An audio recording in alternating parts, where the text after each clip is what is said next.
नमस्कार दोस्तों, आप सभी का वापस से स्वागत है मेरे YouTube चैनल और आप देखना शुरू कर चुके हैं मुझे यानी वर्षित सोनी को। काफ़ी लंबे एक अंतराल के बाद हम वापस से अपनी उस श्रृंखला के साथ आगे बढ़ेंगे जिसमें हम सुन रहे हैं कालजयी रचनाकार महाकवि रामधारी सिंह दिनकर द्वारा रचित रश्मिरथी। कवि और महाकवि, इन दो शब्द की महानता, महा अर्थात महानता, अपनी कलम और अपनी रचना धर्मिता के कारण बनती है। तो ये शब्द उनके पीछे क्यों लगा, ये हम 3 सर्ग को सुन के जान चुके हैं। तो चलिए वो जादू देखते हैं जो चौथे सर्ग से शुरू होता है और देखते हैं कि हमारी आंखों में वो ऐसा कौन सा हिप्नोटिज्म देते हैं कि एक पेंटिंग हमारे सामने क्रिएट होगी पेन से। तो शुरू करते हैं। इसमें भगवान बतलाएंगे, कर्ण बतलाएगा कि ईश्वरी महानता क्या है, पुरुष की महानता क्या है। सुनिएगा कि प्रेमज्ञ अति कठिन युद्ध में कौन वीर बलि देगा, प्रेम यज्ञ अति कठिन युद्ध में कौन वीर बलि देगा, तन मन धन सर्वस्व होम कर अतुलनीय यश लेगा। सब कुछ दान देना पड़ेगा। हरि के सम्मुख भी न हार जिसकी निष्ठा ने मानी, धन्य धन्य राधे बंधुता की अद्भुत अभिमानी। कर्ण को सब कुछ लालच दिया, पांचाली पान खिलाएगी, पर उसने नकार दिया। पर जाने क्यों नियम एक अद्भुत जग में चलता है, पर जाने क्यों नियम एक अद्भुत जग में चलता है, भोगी सुख भोगता है, भोगी सुख भोगता है, तपस्थली अधिक जलता है। ये आप कह सकते हैं कि वर्तमान परिदृश्य को देखकर दिनकर ने लिखा था। हरियाली है यहाँ जलद भी, हरियाली है यहाँ जलद भी, उसी खंड के वासी, मरुकी भूमि मगर रह जाती है प्यासी की प्यासी। मतलब पानी वहीं बरसता है जहाँ पेड़ पौधे हैं, हरियाली है। और इमरान प्रतापगढ़ी के नज्म की एक लाइन है कि हम कहाँ कब किसी के असर में रहे, हम तो चुभते सदा सभी की नज़र में रहे। खैर ऐसी बात नहीं है, समय बदलता है, ठीक, लोगों का दिन आता है, लोगों का वक्त आता है, सत्पुरुषों का दौर आता है और फिर वो कभी मरता नहीं है, वो याद रखा जाता है। तो मैं कहीं ना कहीं इस नज़म से वास्ता नहीं रखना, मुझे लगता है कि बहुत नकारात्मकता देती है, इसलिए मैंने बस सुना दिया आपको। और वीर जो किसी प्रतिज्ञा पर आकर अड़ता है, और वीर जो किसी प्रतिज्ञा पर आकर अड़ता है, सचमुच उसके लिए सब देना पड़ता है। पाप का पाकर नदी संहिता भीष्मा दौड़ती पाप का पाकर, नहीं सदा भीम का दौड़ती पाप का पाकर, दुख भोगना कभी दुख को मनुष्य बतलाकर। ये जीवन है, सुख भी आता रहेगा, जन्नत भी है दोजख भी है, ना माने तो मर कर देख, पाप भी है पुण्य भी है, ना माने तो कर कर देख, जन्नत भी है दोजख भी है, ना माने तो मर कर देख। तो ये सत्पुरुष, आप जो कर्म करेंगे वो जिंदगी आपको लौटाएगी। पर तन भी रखा प्रकाश की जहां कहीं हस्ती है, पर तब भी रेखा प्रकाश की जहां कहीं भी हस्ती है, वहां किसी प्रज्वलित नर की भावा भी बख्शती है। जिसने छोड़ी नहीं लीक विपदाओं से घबरा कर, जिसने छोड़ी नहीं लीक विपदाओं से घबरा कर, ही दी जगने हैं रोशनी टेक अपनी जान गंवा कर। तो कई बार हमें रोशन ये जहां करना पड़ता है अपने आप को गंवा कर। नरता का आदर्श तपस्या के भीतर पलता है, नरता का आदर्श तपस्या के भीतर पलता है, देता वही प्रकाश आग में जो अमित जलता है, अंत में वही बाती काम आती है। आजीवन झेलते दाह का दंश नीर अंकारी, हो पाते तब कहीं अमरता के बदगे अधिकारी। अभी एक बहुत ही हिंदी के महान गीतकार डॉक्टर राजेंद्र रजन दिवंगत हो गए, मैं उनकी कविता पढ़ता था। ये जो लाइन इसमें लिखी कि हो पाते तब कहीं अमरता के पद के अधिकारी, ईश्वर को क्या दुख है और मनुष्य को क्या दुख है, इसके बीच जो डिफरेंस लिख पाए वो स्वर्गीय डॉक्टर राजेंद्र रजन लिख पाए। मुझे बड़ा कष्ट है, आप सुनिएगा कि यह शरीर नश्वर है, आत्मा नश्वर है, यह शरीर एक दिन समाप्त हो जाएगा। व्यक्ति अमर होना चाहता है, देवता अमर होकर धरती का सुख भोगना चाहते हैं। अद्भुत लिखा था कि देह मिली हो गई अमरता, बने देवता तन को तरसे। दर्शन देखिए, देह मिली खो गई अमरता, बने देवता तन को तरसे, और जो बादल रह गए हवा बिन अक्सर रह जाते हैं बरसे। जो हवा के साथ बादल बह गए, तो ये मनुष्य का कष्ट है कि वो अमर होना चाहता है, लेकिन ईश्वर का कष्ट है कि वो अगर शरीर ले लिया तो वो भोग नहीं पाएगा, वो भोगना चाहता है, क्योंकि शरीर एक ना एक दिन खत्म हो जाना है। प्रण करना है सहज कठिन है लेकिन उसे निभाना। अमन अक्षर की लाइन याद आ गई कि प्रेम के नाम पर कृष्ण और द्रौपदी, प्रेम के नाम पर कृष्ण और द्रौपदी, कृष्ण राधा से कम कितना गाए गए, एक तरफ थे वचन सिर्फ सौंपे हुए, एक तरफ थे वचन जो निभाए गए। तो ये हमारा प्रण करना आसान है, उसको निभाना कठिन है। तो प्रण करना है सहज कठिन है लेकिन उसे निभाना, सबसे बड़ी जांच है व्रत का अंतिम मोल चुकाना।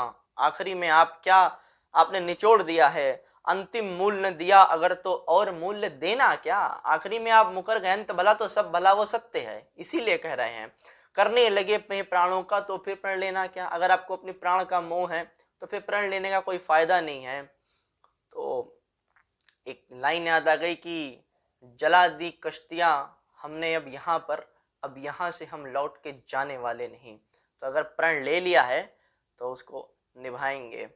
स्वरलय ताल छीन लो चाहे प्राणों से भैरव गाएंगे, हम भी अगर नहीं बोले तो खुद को क्या मुंह दिखलाएंगे। तो प्रण लेना है, करके दिखलाना है, ये है कर्ण की महानता। सस्ती कीमत पर बिकती रही जब तक कुर्बानी, युद्धों में नहीं हारे हम डरते हैं छल छंदों से, हर बार पराजय पाई है अपने घर के जय चंदों से। तो कुर्बानी जब तक सस्ती बिकती रहेगी, किसी की जान का मोल जो वर्तमान में हो रहा है, रैली महत्वपूर्ण है, आदमी की जान नहीं। मैं तो एक खबर पढ़ के दंग रह गया कि इंडियन एयरफोर्स ने एक ऑक्सीजन टैंकर भेजा, नेता उस पे फोटो खिंचवा रहे हैं, राजनीति चमका रहे हैं। तो तुम्हारी फाइलों में गांव का मौसम गुलाबी है, मगर ये आंकड़े झूठे हैं, ये दावा किताबी है। इंसान की जान बचाइए, ये सत्ता है, ये कुर्सी है, किसी की नहीं हुई। और सगा कौन, वो बचपन का यार जो जान भी दे दे और उफ तक ना करे। तो सस्ती कीमत पर बिकती रही जब तक कुर्बानी, तब तक सभी बने रह सकते हैं त्यागी बलिदानी। पर महंगी में मोल तपस्या का देना दुष्कर है, पर महंगी में मोल तपस्या का देना दुष्कर है, हंस हंस कर दे मूल्य न मिलना वह मनुष्य धर है। तो हंसकर प्राण देने वाले अब कम हैं, देना भी नहीं है। दर्द पीकर दिखाएं वतन के लिए। मैं आपको बता रहा हूं, मैं मरने के लिए कभी मोटिवेट नहीं कर रहा। एक सैनिक भी एक बात बोलता है, वो क्या बोलता है कि दर्द पीकर दिखाएं वतन के लिए, हाँ बस ये अभी कर दिखाएं वतन के लिए, वतन पे मर के हम दिखाएंगे, आप बस जीकर दिखाएं वतन के लिए। सिर्फ अपने आप को समाप्त कर लेना ही देश बनाना नहीं है। अगर किसी को लगता है तो मेरे ख्याल से उसकी विचारधारा गड़बड़ है, या उस व्यक्ति से दूरी बना लो। हम तो डूबेंगे सनम, तुमको भी ले डूबेंगे, हमें उस विचारधारा में जाना ही नहीं है। आप जीकर भी देश को बहुत कुछ दे सकते हैं। तो जीवन का अभिमान दान बल से अप्रस चलता है, उतनी बढ़ती ज्योति श्रेय जितना अनिल पड़ता है। और दान में रोकर या हंसकर हम जो देते हैं, हंसकर देने वाली दान है, और दान में जो रोकर या हंसकर हम जो देते हैं, अहंकार वश उसे सत्य का त्याग मान लेते हैं। यह न सत्य त्याग ध्यान तो जीवन झरना है, रखना मुझको रोक मृत्यु के पहले ही मरना है। किस पर करते कृपा विच यदि अपना फल देते हैं, गिरने से उसको संभाल रोक क्यों नहीं लेते हैं। यहाँ बात हो रही है डिस्क्रिमिनेशन की। आर्टिकल 15 के तहत हम सब जानते हैं, हमारे संविधान में लिखा है। तो इसमें वो वृक्ष की बात कर रहे हैं। वो क्या है कि एक सूक्ति है कि वृक्ष कभू नहीं फल बखें, नदी न संचय नीर, पर मारत के कारणे साधुन धरा शरीर। मतलब जो सत्पुरुष कौन, वो व्यक्ति जिसकी बात हमने शुरू में की पहले, वृक्ष कभू नहीं फल बखे, वृक्ष कभी अपना फल नहीं खाता। नदी न संचय नीर, नदी अपना पानी इकट्ठा नहीं करती कि ब्राह्मण पिए पंडित पिए, कुछ नहीं, नदी न संचय नीर। परमार्थ के कारणे, दूसरे परोपकार की भावना से, साधु नरा शरीर, साधु लोग, सत्पुरुष शरीर धारण करता है। तो सत्पुरुष बनिए, सदगति होगी आपकी, दुर्गति नहीं होगी। ऋतु के बाद फलों का रुकना, डालों का सड़ना है, ये जीवन की प्रक्रिया है। मोह दिखाना, दे धातु पर आत्मघात करना है। देते तरु इसलिए कि रेशों में मत कीट समाये, रहे डालियां स्वस्थ और फिर नए नए फल आए। यहाँ दिनकर आपको एक विजन दे रहे हैं, ऑप्टिमाइजेशन दे रहे हैं कि आप देखिए कि जिस कोई गुरु, कोई टीचर या किसी भी क्षेत्र का कोई महारथी आदमी है, जो पेड़ नए पत्तों के आगमन को रोक देते हैं या मना करते हैं, उन पर कभी नई पत्तियां नए फूल नहीं आते, वो ठूंठ बन के खड़े रहते हैं। उन पे कौन बैठता है? उस पे गीत गाने वाली कोयल नहीं बैठती, उस पे नोच खाने वाला गिद्ध बैठता है। तो एक मैसेज है थोड़ा सा, हम इतने तिरस्कृत नहीं हैं यूथ पे जो ब्लेम है। हाँ, हमने नहीं पढ़ी रामायण, हमने नहीं पढ़ा महाभारत, लेकिन ऐसा नहीं कि हम उसको सुनना नहीं चाहते। हो सकता है आपने, आपको जिसने पढ़ाया वो किसी और तरीके से पढ़ाया, हमको आप किसी और तरीके से पढ़ाइए। ऐसा नहीं है कि हम आपकी इज्जत नहीं करते। अगर कोई बच्चा, गांव का बच्चा, जैसे मैं, अगर अपनी माँ अपने बाप को आई लव यू नहीं बोल सकता, या अपनी प्रेमी या प्रेमिका को फेरेरो रोचे नहीं गिफ्ट कर सकता, तो इसका मतलब ये नहीं कि मैं उससे प्रेम नहीं करता। इसका मतलब ये नहीं कि मेरा मेरी माँ से संबंध खराब है। इसका मतलब सिर्फ ये है कि प्रेम इधर है, हमें व्यक्त करना नहीं आता। तो इसी तरह हम इतने त्याज्य नहीं हैं। हमको ये मत समझिए कि हमने जो पढ़ लिया वो पढ़ लिया, या हम जो जानते हैं वो जानते हैं, ये आज की पीढ़ी बेकार है। ऐसा कुछ नहीं है। कृष्ण बिहारी नूर का शेर है कि इधर हाथों में वो पत्थर बदलते रहते हैं, उधर अहले जुनू भी सर बदलते रहते हैं। ये दबदबा है हुकूमत, ये नशा है दौलत, किराएदार हैं सब घर बदलते रहते हैं। ये चलता रहेगा। साहिल लुधियानवी ने लिखा कि कल और आएंगे खिलते नगमों की कलियां चुनने वाले, मुझसे बेहतर कहने वाले, तुमसे बेहतर सुनने वाले। तो आपने जो पढ़ा वो सर्वस्व स्वीकार है। आप बड़े हैं, ईश्वर ने आपको तभी हमसे पहले जन्म दिया। मगर हम इतने तिरस्कृत नहीं हैं, हम इतने त्याज्य नहीं हैं कि हाँ हम अपनी धर्म, अपनी संस्कृति या मानवता भूल गए। ऐसा कुछ नहीं है। हमें एक बार हमारी नादानियाँ, हमारी बदतमीजियाँ माफ़ करके गले लगाइए। हालांकि ये शब्द कईयों को चुभ सकता है, बदतमीजियाँ अर्थात मुँह से, हालांकि मैं भी हूँ, तो उनको भुला के थोड़ा गले लगाइए। हम निराश नहीं करेंगे आपको। ऋतु के बाद फलों का झुकना क्यों डालों का सड़ना है, मोह दिखाना दे वस्तु पर आत्मघात करना है।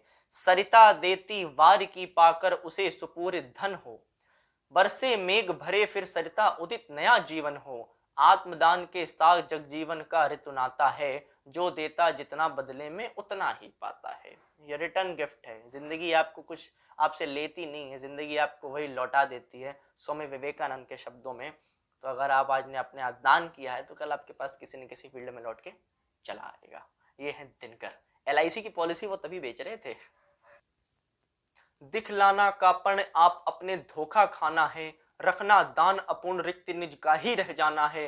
व्रत का अंतिम मोल चुकाते हुए न जो रोते हैं, पूर्ण काम जीवन से एक बार वही होते हैं। मृत्यु भी उसको एक बार आएगी। जो नर आत्मदान से अपना जीवन घट बढ़ता है, स्वयं का दान दिया, वही मृत्यु के मुख को भी पकड़ कभी न मरता है। जहां कहीं है ज्योति जगत में कहीं कहीं उजियाला, वहां खड़ा है कोई अंतिम मोल चुकाने वाला। अंतिम मोल चुकाने का मतलब है कि जीवन की इच्छा क्या है, जीवन की प्रत्याशा क्या है, जीवन का ध्येय क्या है।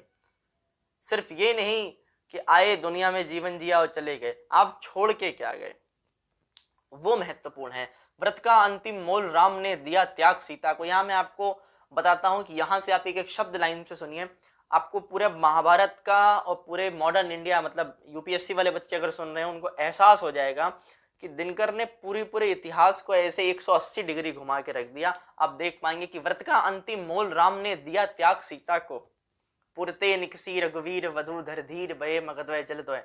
जब सीता निकली, मानस यूं ही किताब नहीं, वो महाकाव्य, मतलब वो भारतीय जनमानस को एक बार पढ़नी चाहिए। उससे उनका BP सही हो सकता है, उनकी सारी समस्या हल हो जाएगी।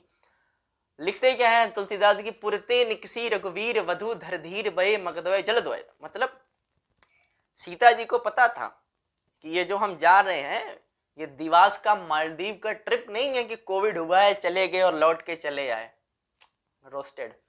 ये ट्रिप नहीं है गए और चले आए कि 5 दिन का है, कोविड खत्म हुआ लौट के। उनको पता है कि ये जहां जा रहे हैं लंबा काम है, तुम्हें कैसे निकलना है, यहाँ धैर्य रखना है, धैर्य रखना है और पैर से आगे चलना है। ये नहीं है कि अब तुझे उतनी बड़ी राजकुमारी मिथिला, जिसने बचपन में सफाई करते वक्त अपने धनुष, शिव के धनुष को उल्टे हाथ से उठा के एक किनारे रख दिया, वो जीवन का अंतिम मोल चुका रही है।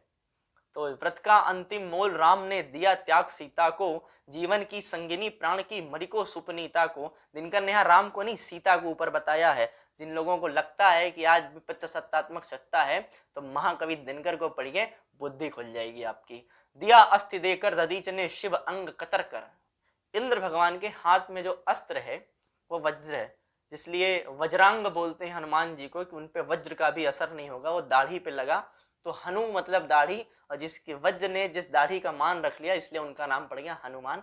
बड़ी लंबी कथा हो जाएगी, कई बाबाओं का करियर चौपट में हो सकता है, हम वो नहीं करेंगे। तो दिया अस्थि देकर दधीच ने शिव ने अंग कतर कर, हरिश्चंद्र ने कफन मांगते हुए सत्य पथ पर। अपनी पत्नी अपने बच्चे को जलाने के लिए कफन मांगा। मैंने आपसे क्यों कहा था कि इतिहास आपको दिखेगा। ईसा ईसा ने संसार हेतु सूली पर प्राण गवाकर अंतिम मूल्य दिया गांधी ने 3 गोलियां खाकर। गांधी और गोडसे और सावरकर के बीच लड़ने वालों, एक बार सोचो कि हमारे पुरखों से अगर कोई गलती हुई, पहली बात तो नहीं हुई, लेकिन अगर आपको लगता है कि विचारधारा के स्तर पर, राजनीति के स्तर पर, तर्क के स्तर पर हुई, तो आने वाली पीढ़ियों का यह दायित्व है कि उस गलती को दोहराए नहीं, उस पर झगड़े नहीं, उसको सुधारें। हम झगड़ते हैं, वर्तमान में झगड़ते हैं कि नेहरू ने 4 एम्स दिए और फलाने ने 5 एम्स दिए, आप 50 दीजिए, आप 40 दीजिए, अभी जरूरत है। देख के जाइए कि भविष्य में ऐसा कभी पेंडेमिक है नहीं। यहाँ तो ऑक्सीजन के सिलेंडर के साथ फोटो खिंचवाई जा रही है। घोड़ों को मिलती नहीं घास देखो, गधे खा रहे हैं च्यवनप्राश देखो। जवानी का आलम गधों के लिए है, रसिया ये बालम गधों के लिए है, ये दिल्ली ये पालम गधों के लिए है। तो हम यहीं पे हैं। ईसा ने संसार हेतु सूली पर प्राण गवाकर अंतिम मूल्य दिया गांधी ने 3 गोलियां खाकर। सुन अंतिम ललकार मोल मांगती जीवन की, सरमंदर ने हंस उतार दी त्वचा समूचे तन की। हंसकर लिया मरण होठों पर जीवन का व्रत पाला, अमर हुआ सुकरात जगत में पीकर विष का प्याला। आह, अद्भुत। मीरा और सुकरात जहर पीने वाले, जहर के जाम में भी शाम नजर आएंगे, कोई तो बौराए इस युग में मीरा की तरह। जब सुकरात को सजा हुई तो जज ने जब उनको दिया कि आपको जहर का प्याला पीना है, तो एक स्टेटमेंट था उसका कि किस किस को मारोगे। The whole Athens is now Socrates। मतलब इस समय पूरा एथेंस ही सुकरात हुआ है। ये है अंतिम मोल चुकाना कि आप भले चले जाइए, आपकी विचारधारा जिंदा रहेगी, आपके सत्कर्म जिंदा रहेंगे, आपकी सदगति जिंदा रहेगी, आप पूजनीय रहेंगे। तो हम सुकरात को आज पढ़ें। वो कौन सा यूनान का एक छोटा सा दार्शनिक इतना महान बन गया कि उसको मैं आज बोल रहा हूं और आप सुन रहे हैं और युगों युगों तक सुना जाएगा। यही है जीवन का अंतिम मोल चुकाना। हंस लिया मरण होठों पर जीवन का व्रत पाला, अमर हुआ सुकरात जगत में पीकर विष का प्याला। मार कर भी मंसूर नियत की सह न पाया ठिठोली, उत्तर में 100 बार चेक कर बोटी बोटी बोली। दान जगत का प्रकृत धर्म है, मनुज व्यर्थ डरता है, एक रोज तो हमें स्वयं सब कुछ देना पड़ता है। बचते वही समय पर जो सर्वस्व दान करते हैं, ऋतु का ज्ञान नहीं जिनको वो देकर मरते हैं, मौसम नहीं देखना है। तो बस आखिरी में मुझे अंतिम समय में दान की एक याद आ गई कि वीर भूमि राजस्थान, जहाँ की मिट्टी मिट्टी का ऋणी है हिंदुस्तान। तो वहां पे एक हुए रानी पद्मिनी के साथ गोरा बादल। जाते आते आपको कविता सौंपता हूं कि जीवन का अंतिम मोल गोरा ने बादल ने कैसे चुकाया।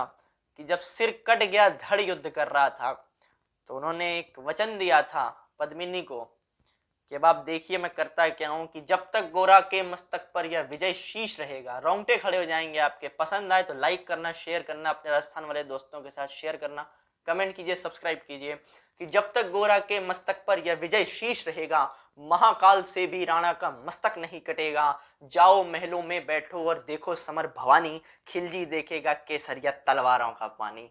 तो उसके बाद जो युद्ध हुआ था वो आप सबको याद है। आज के लिए बस इतना ही। पसंद आए तो लाइक कीजिए, शेयर कीजिए, सब्सक्राइब कीजिए। सुरक्षित रहिए, खुद पे भरोसा रखिए और मोटिवेट रहिए। न्यूज़ चैनल छोड़ दीजिए 14 दिन, हमारी वीडियोस देखिए, मोटिवेशन मिलेगा। आत्मीय और मानसिक शक्ति के सारे आगे सारी दुनिया हारी है, इसीलिए मेडिटेशन सर्वोपरि है। उनको 14 दिन क्वारंटाइन कर दीजिए। आप खुद में कोरोना को देखेंगे कि नहीं, प्रवाह हो ही नहीं रहा है। और भारत सरकार की गाइडलाइन का पालन कीजिए। हर जगह कुछ अच्छे बुरे लोग होते हैं, तो अभी अच्छाई पे फोकस कीजिए, बुराई को नेग्लेक्ट कीजिए। और जनता है, बुद्धिमान है, आगे दिखा देगी किसको क्या दिखाना है। बहुत बहुत शुक्रिया, बहुत बहुत आभार, धन्यवाद।